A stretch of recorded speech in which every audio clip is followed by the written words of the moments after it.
The parable of the Good Samaritan is one of the most beloved and familiar of Jesus' parables.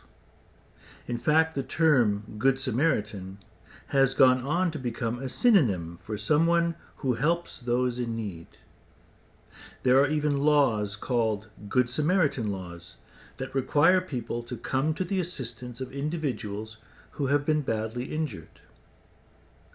There are also names like Samaritan's Purse for charitable societies, implying that the word Samaritan is a synonym for generosity and kindness.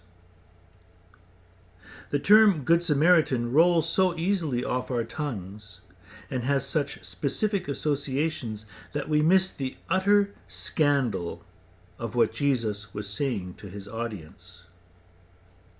The term itself gives us a clue. Nowadays, few people know what a Samaritan is. Samaritans are a religious and ethnic group who still exist today. In the time of Jesus, they dominated the region of Samaria in what is now northern Israel and especially the northern West Bank. However, today, their numbers are very small, fewer than 1,000. In the eyes of Jesus' fellow Judean and Galilean Jews, Samaritans, who were still numerous and politically significant back then, were bad people. They were the heretical and ethnically degenerate cousins of the Jews. They had their own version of the Bible, and their central place of worship was not Jerusalem, but Mount Gerizim in the land of Samaria. The hatred and distrust between the two groups was mutual. To understand the divide between Jews and Samaritans, we have to go back 1,000 years before the time of Jesus, to the time when the tribes of Israel had been united into one kingdom, ruled from the city of Jerusalem by King David, and then by his son, King Solomon. Remember that this kingdom was cobbled together out of 12 tribes. Their first king, named Saul, was from the tribe of Benjamin, which straddled the divide between the 9 northern tribes and the 2 southern ones. In this way, Saul was acceptable to both groups. After Saul was killed in battle, David, who had been his armor-bearer and then his rival, assumed the throne. David was from the southern tribe of Judah. To keep that north-south balance and not alienate his own tribal elders, David conquered a non-Israelite city called Salem, renamed it Jerusalem, and made it his capital. Salem/Jerusalem was in the very northern part of Judahite territory. David could say, yes, the capital is in Judah, but just barely. Now, David did something that Saul did not do.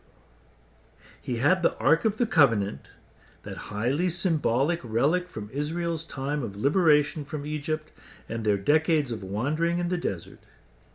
He had it brought to his capital, Jerusalem. Up to that point, for the previous 200 years, the Ark had been kept in Shiloh, in the northern part of Israel, in the territory of the tribe of Ephraim. David staged a grand procession to bring the Ark to its new home in Jerusalem. He placed it in a tabernacle or tent, in a callback to how it had been housed during the wilderness years. When David's son Solomon came to the throne, he had a big fancy stone temple built to house the Ark, and he began a process of centralizing the religion and the state. Yahweh, the God of Israel, was no longer to be just a portable tribal god, but the God of the house of David, a dynastic God living in the royal capital in Jerusalem. Solomon also got rid of the old tribal boundaries and replaced them with tax districts. He enlarged his palace and built grand stables for his many horses. He married many foreign princesses to elevate his status, not just in the eyes of his own people, but among foreign rulers as well, because that was the sort of thing that kings did in those days in that part of the world. By the time Solomon died, the northern tribes had had enough of having their lives run and taxed from Judah in the south. They rebelled, chose their own king, and built their own capital in a town called Samaria. They also claimed the name Israel for themselves because they made up most of the tribes, 10 out of 12. Solomon's successors were demoted to just being the kings of Judah and Simeon, and the tribe of Simeon quickly disappeared as a distinct entity. For the next 200 years, Israel and Judah existed side by side, sometimes on friendly terms, sometimes not. You'll find that long history told in 1st and 2nd Kings in the Bible. And then, in 722 BCE, the northern kingdom of Israel disappeared from the map, when the Assyrian Empire conquered them and dispersed large numbers of the people across their empire and settled people from other parts of their empire in Israel. That's where the idea of the 10 lost tribes of Israel comes from. But they weren't so much lost as mixed and diluted. They no longer exhibited the pure tribal lineage that Judah could, and if you've read the Hebrew Scriptures, you know that genealogy and inheritance was very important. But some northerners also fled to Judah, including the prophets Amos and Hosea. In this way, in Judah and among the learned in Jerusalem, there was a blending of northern and southern traditions. This blending shows up in various places in the Hebrew Scriptures. Nevertheless, back in the north, in the land that would come to be called Samaria, the northern traditions also continued, in their own way, to eventually produce a slightly different version of the Hebrew Scriptures called the Samaritan Torah. As you might expect, the Samaritan Torah emphasizes sacred places in the north, among them Mount Gerizim, where the Samaritans would eventually build a temple. 200 years later, the Judahites were also conquered. Fortunately for them, it was not by the brutal Assyrians. That empire was gone. Instead, it was the new Babylonian Empire who seized control of Judah. Unlike the Assyrians, the Babylonians did not randomly disperse half the population. They only took the leaders, priests, scholars, and tradespeople of Judah, and they didn't disperse them. They took them all to the same place, the city of Babylon. While the farmers and herders were left to their own devices back in Judah, the Jerusalem elite formed a lively colony of exiles in one of the great cities of the world. We could say that in the big scheme of things, the Judahites got a better deal, or at least a less bad one. 70 years later, the Persians conquered the Babylonian Empire and freed all the captured peoples of Babylon and let them go home. When the descendants of the Judahite elites came back to Jerusalem and Judah, it did not take long to reestablish the city and the temple, and they lived happily ever after. But wait! Those pesky northerners were still there, up the road, so to speak, now even with their own temple at Mount Gerizim and making claims to be the legitimate descendants of Abraham and Sarah, Isaac and Rebekah, Jacob, Leah, and Rachel. For the next 350 years, this rivalry remained mostly one of neighbors who didn't speak to each other unless they had to. During this period, the Samaritans grew more prosperous, the temple at Mount Gerizim grew larger, as did the city around it. By contrast, Judah was poor, and the temple in Jerusalem less impressive. After the Persians, the Greeks under Alexander the Great came into the region as the latest of the empire builders. In 175 BCE, one of Alexander's successors, a certain Antiochus IV Epiphanes, came to the throne. He decided that everyone should be Greek, and the old Middle Eastern religions and customs should be adapted to Greek norms. He ordered both the Samaritans and the Judahites to rededicate their temples to Zeus, and to put in those temples a statue of Zeus that looked suspiciously like Antiochus. The Samaritans reluctantly complied, but the Judahites rose up in rebellion. That rebellion is still celebrated today in the festival of Hanukkah. The Judahite rebellion was successful. The Greeks were expelled, and the new Jewish leaders, the Maccabees, rode their victory against the retreating Greek armies right into Samaritan territory, where they destroyed the rival temple at Mount Gerizim. The Judahites saw it as an act of cleansing and purifying the land. Not one stone was left standing on another, and the Samaritan version of the religion was persecuted. The Samaritans would not forget this humiliation, ever. In addition, the new Judahite rulers colonized the area to the north of Samaria, the region around the Sea of Galilee, with their own people, thus sandwiching the Samaritans between two Jewish territories. This meant that whenever Jews traveled from Galilee to go to the temple in Jerusalem, they had to cross Samaritan territory, as we see Jesus doing in his encounter with the woman at the well. Eventually, the family that ruled the independent Jewish state, the Hasmoneans, imploded in a Game of Thrones-like battle for the crown. This allowed one of their generals, a man named Herod, to stage a coup and make himself king. But it is important to point out that he did not do this alone. The latest imperial power moving into the region was Rome. They helped Herod defeat his former employers. The price? Payment of an annual tribute to Rome.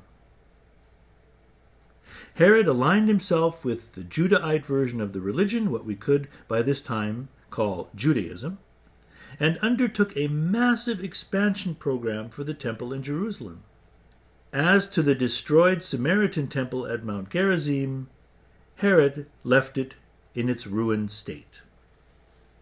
And so, by the time of Jesus, we have two peoples, related but different, living beside each other uncomfortably, with a lot of resentment going back and forth. When Jesus told his Jewish audience the story of the Samaritan who helped the Jewish man, he was taking his audience's assumptions and turning them on their heads. The priest and the Levite, highly respected religious leaders associated with the temple in Jerusalem, leave the man there, one of their own, to rot. But a Samaritan, a heretic, a mixed-blood outsider, stops to help.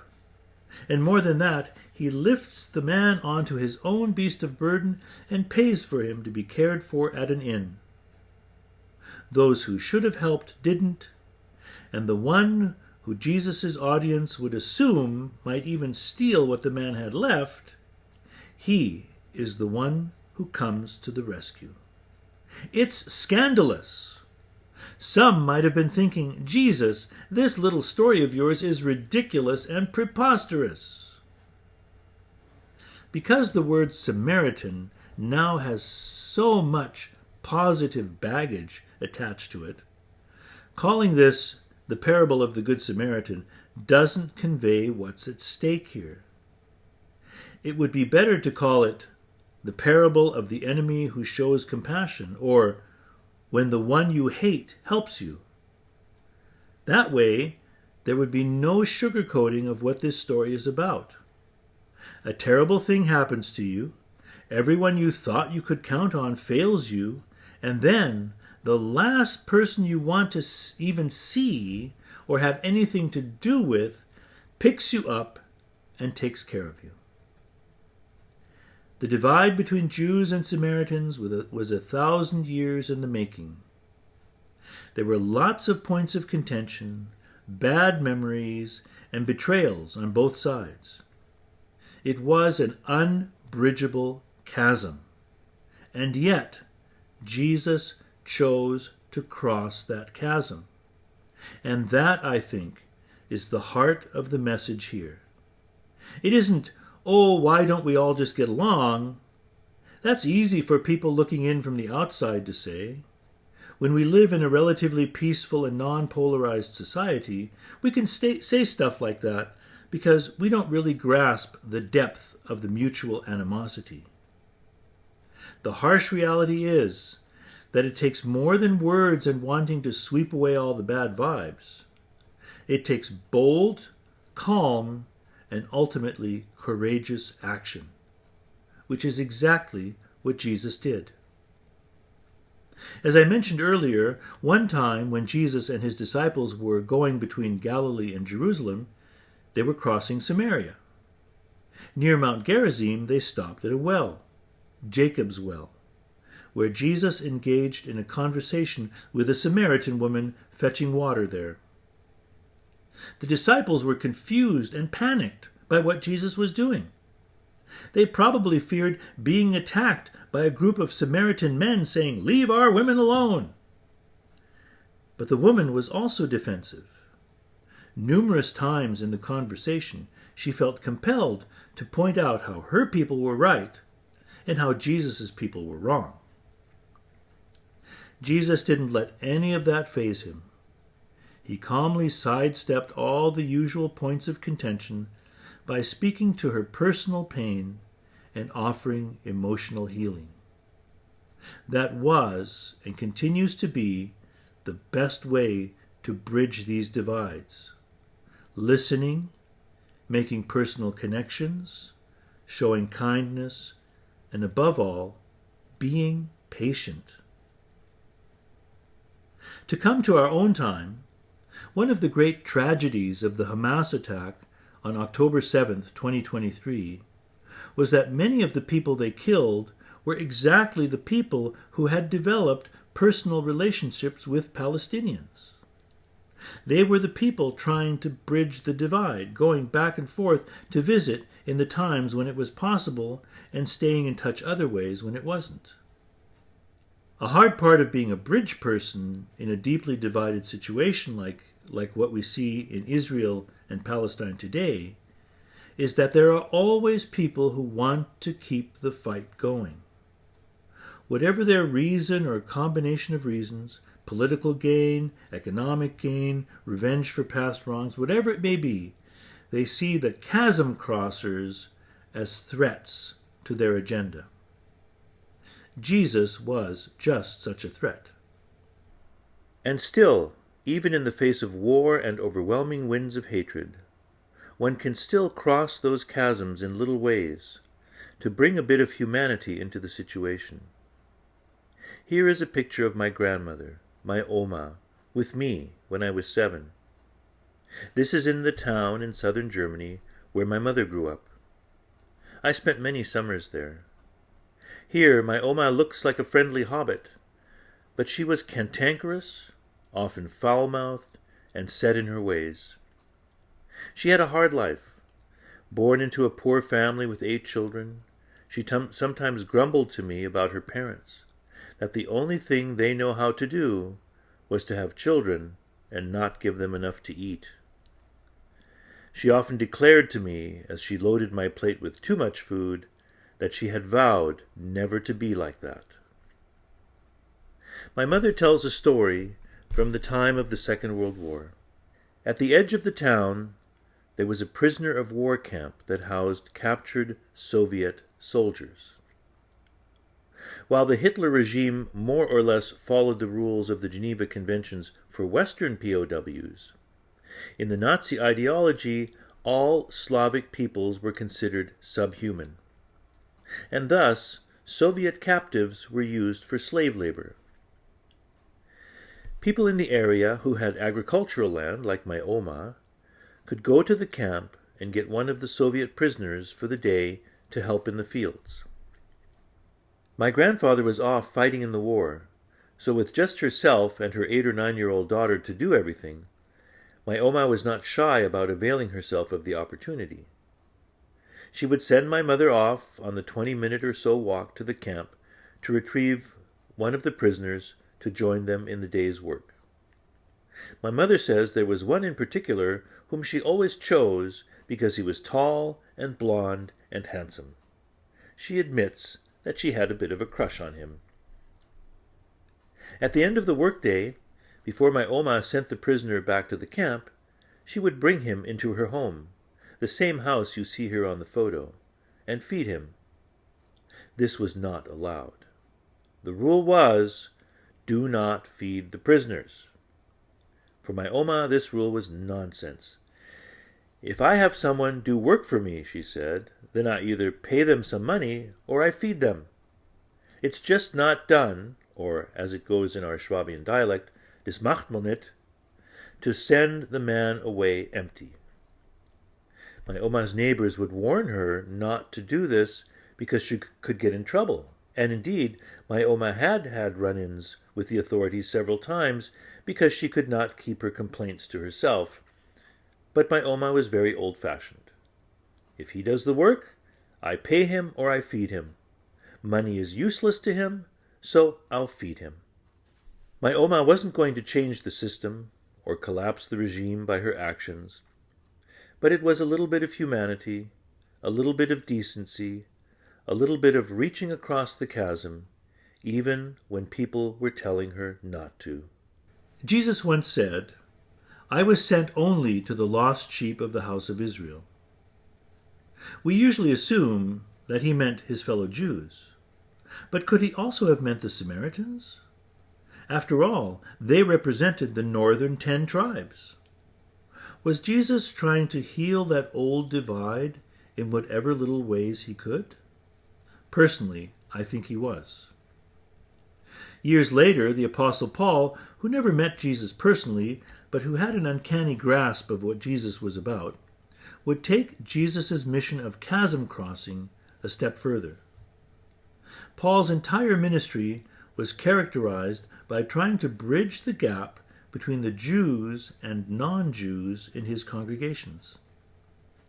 Some of the convoluted language in his letters is him trying to keep both sides of his mixed congregations talking to each other, offering a carrot here and a stick there, knowing that both sides were hearing his injunctions to the other side.